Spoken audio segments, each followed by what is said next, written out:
Now in Elden Ring Nightreign, how you run your maps and the maps that you'll be running on your expeditions can be really important to how will they actually go. And by now you'll probably know that after a few expeditions, sometimes you'll get a shifting earth event, and these can really help out because they'll have special areas dotted around maps, kind of special points of interest with a whole bunch of bosses and enemies within that can drop you some nice goodies as well as some large rune mats. In game currently the ones that we have are going to be the crater, Noklateo, the Shrouded city, the mountaintop and the rotting woods. For this video I'll be going over the best ones that I find to run, ranking them in order of which ones I think can really help you out to smash through your expeditions. Now in case you don't know, these shifting earth events do occur randomly after you've defeated certain expeditions. Other than that, after a few updates have been added to the game, we can actually activate them ourselves as well. After you've defeated some of the Everdark bosses, you're going to grab yourself some Everdark sigils, and you can use these over at the collector's signboard in order to activate a shifting earth event. These last for 3 turns and they cost 1 Everdark sigil.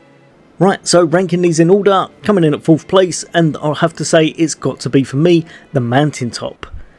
Whilst the Mountaintop is actually a generally easy map to run, you're going to be doing exactly the same as normal. You're going to be trying to level your character up, grab yourself a whole bunch of runes, and then eventually you're going to want to make your way all the way up to the top left area, where everything is going to be iced over and you'll be going through all of the mountain range in order to tackle and take down some of the big bads here. While you're here, there's going to be a whole host of different enemies ready for you to tackle, and some of the main ones probably be something like the snow-filled trolls, because I tend to find that these drop some really nice rewards. But as well as that, there's also a few others dotted around, such as sword masters and a few other mini bosses that can help to drop you some nice runes.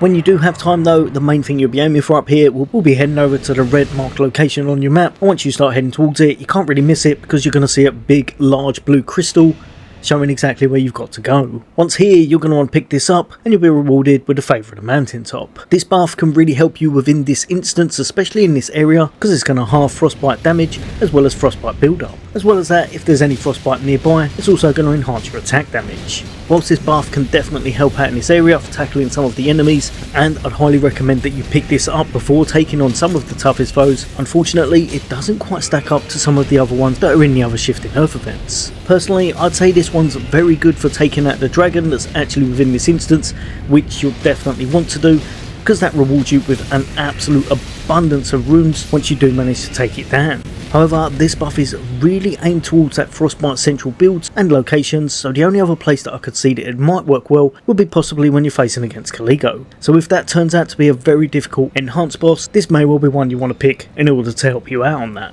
Other than that though, currently I'd say it's not going to be the best place to run, and for that reason that's why I'm placing it into that 4th rank. Over to our 3rd place, and for this one we're going to be heading over to the crater.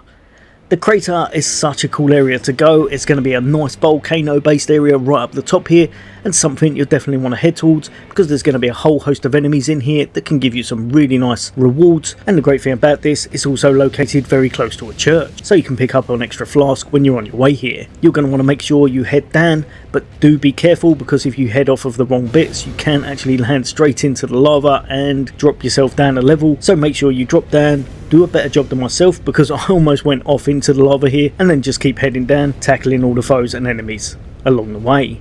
You're going to find quite a few bosses in this area, some really nice ways to make some extra runes, but the main thing you're going to be after is by heading all the way down. Eventually you're going to come across a magma worm that you're definitely going to want to defeat. If you come here too early, this can be a bit tricky, but I'd say anything over like level 7 or 8 you should be quite good to go, especially if you come here with a team. And then once he is defeated, the main thing you're going to be after, slightly different to the other areas because you don't actually unlock a power here. Instead you're going to grab yourself a guaranteed gold upgrade. If you've got a nice weapon in your inventory, this is going to work out perfect because you'll be able to enhance it and make it even more powerful. But even if you haven't, this is one of the best areas to enhance your original starting weapon, especially if you've kitted it out with a starter skill or status enhancement that you really enjoy using or have set it up for a certain boss. Really nice, easy map to enhance your damage on, but unfortunately one that doesn't quite bring as many runes I'd say, or as many drops as some of the other maps that we'll be going over now. So next up, coming in at my 2nd spot, this one was actually very difficult to place because I think if your run goes perfect, Noklateo, the Shrouded city, is probably top by an absolute mile. However, I'm judging it from how I've done my runs and how easy I found all of them overall, and for that reason I'm going to have to place it in 2nd currently. Although, like I said, if you have a great run and you're with a good team, this could easily take the top spot. The thing with Noklateo is you need to be with a good team, so I think if you're with random players, sometimes this can go a little bit wrong because you need to start start hitting here very early on day 2. Most times I'd say you want to head straight here if you can, pretty much as soon as you've defeated the first night boss, because otherwise you may run out of time and you won't be able to get as many boss defeats in here as you need to. This map actually has the most amount of bosses, I believe, contained within a certain area, because this one actually has over 8 if I remember correctly, allowing you to get a whole bunch of buffs quick and also a whole bunch of runes if you play your cards right. This really helps you out to get some nice goodies as long as you've got a bit of luck on your side. But one of the main things you want to do is head over all the way to the very end area of the map where you'll be tackling the boss, the natural born of the void.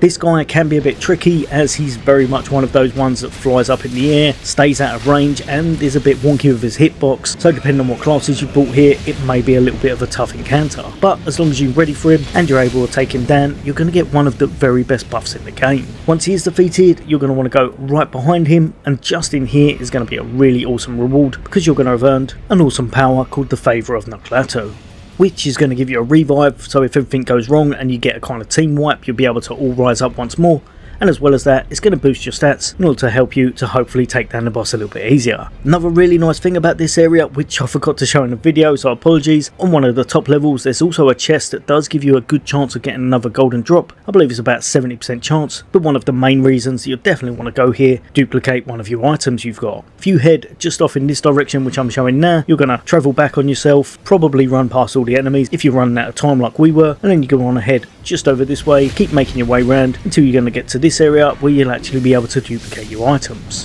This can work out insanely powerful if you had some lucky drops within your map, and even if you're not using it on a gold drop, you could quite easily dupe something that has some really nice modifiers on it, say for example two-handed damage or magic power, anything that you want to enhance a certain spell or ability. Then you've got to decide, you want to dish them out, make sure your teammates have got them, or do you just want to power up one individual in order to help them to get some massive damage going on some of the bosses. Overall, I found this map to have the most potential if everything goes right, but however there are also a few deficits for it. One I would say is that it not having a castle does mean that you have got to make a break for this Noklateo area very early on, almost on day 2 straight away, as otherwise you're probably going to miss out on defeating quite a few bosses. Also, if you're playing in a good team and you are on a good run, you're able to absolutely smash everything, then you're probably not going to be using the extra power you've gained because you're not going to be falling over anyway. Overall though, if you can manage to get some nice gear here, then like I said earlier, this could easily go into the top spot if you've got a good run, but it is very RNG based, so you will need to have a bit of luck on your side in order to get the best out of it. Personally though, for that top spot, the Shifting Earth event that I must admit I tend to run more times than any other, and that's going to be the Rotted Woods. I absolutely love this map. I think most times, unless things go really wrong, you're always going to kind of hit level 14, 15 and have some great weapons and stats about yourself. But as always, the main thing you want to be doing is targeting a certain area, and for this map it's going to be the bottom right hand side where you'll be focusing on the Rotten Woods. For this map you're definitely going to want to come here day 2 because you want a bit of health about yourself, because there's some really tough enemies here, smashing through the bosses, taking out enemies as you go and then making your way up towards the vault. I tend to find taking out at least one boss before I actually progress here usually works out the best way, and then exactly the same as normal, make your way into the vault, take out the boss and then head into the room that you can see just over here in order to see the location you need to head to. Then you're going to want to head all the way over there. There's going to be one of the powers you're after in one of 3 or 4 random locations in a tree, and when you pick it up you're going to have a massive buff to your characters. This works insanely well on any character that has a high HP pool because you get around about 25% extra HP, and as well as that you also get post damage, which on certain bosses can be one of the best buffs in the game and means you don't have to put it on your relics at the start. Being able to get your health back can really help out, and having that higher health pool can be ridiculous in some instances, and I think when I've had some really nice drops within these maps, I think I've managed to get around about 2004 to 2500 HP at most on some of the high HP classes such as the Raider.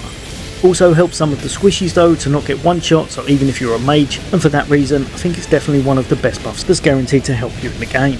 Overall though, like I said, I think it'll be a bit of a toss up between Noklateo and this one. From what people think is going to be in the top spot, it's all going to be down to your playstyle, but overall these are definitely worth activating and can really help you to tear through those maps and beat those Night 3 bosses fast and easy. But yeah, hopefully that's helped a few of you guys and girls out. There's going to be a load more content away from me. As always, All Things Gaming, take care. I'll see you on the next day.